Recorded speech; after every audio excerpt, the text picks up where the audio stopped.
बिस्मिल्लाहिर्रहमानिर्रहीम। अस्सलामु अलैकुम वरहमतुल्लाहि वबरकातुहू। पोशीदा रखी जाने वाली 10 चीज़ें। नंबर 1, मियाँ बीवी के दरमियान राज़ो नियाज की बातों को हमेशा पोशीदा रखना चाहिए। नंबर 2, किसी के सामने अपनी मजबूरियाँ, अपनी कमज़ोरियाँ, अपनी परेशानियों को ज़ाहिर नहीं करना चाहिए, अपनी मजबूरियों को पोशीदा रखना चाहिए। नंबर 3, अल्लाह के रास्ते में खर्च किया हुआ पैसा और माल को हमेशा पोशीदा रखना चाहिए। नंबर 4, किसी की कमज़ोरी और ऐब आपको अगर मालूम है तो आप उसे पोशीदा रखा करें, अल्लाह पाक आपकी कमज़ोरियों को पोशीदा रखेगा। नंबर 5, अपने दिल का राज, आपके दिल के अंदर जो राज है वो आपके पास है, आपने किसी के साथ शेयर कर दिया तो वो राज नहीं रहा।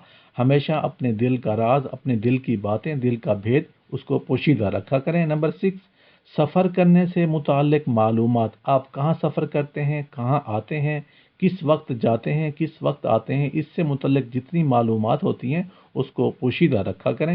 नंबर 7, अमानत की बात को हमेशा पोशीदा रखना चाहिए। नंबर 8, अपनी जमा पूंजी से मुताल्लिक मालूमात कभी किसी से शेयर नहीं करनी चाहिए, हमेशा उसको पोशीदा रखा करें। नंबर 9, अपनी ताकत से मुताल्लिक मालूमात को हमेशा पोशीदा रखना चाहिए। नंबर 10, पूरी इंसानियत में से किसी का राज अगर आपको मालूम है, किसी की कमज़ोरी मालूम है तो उसको भी हमेशा पोशीदा रखना चाहिए। अल्लाह पाक अमल करने की तौफीक अता फरमाए।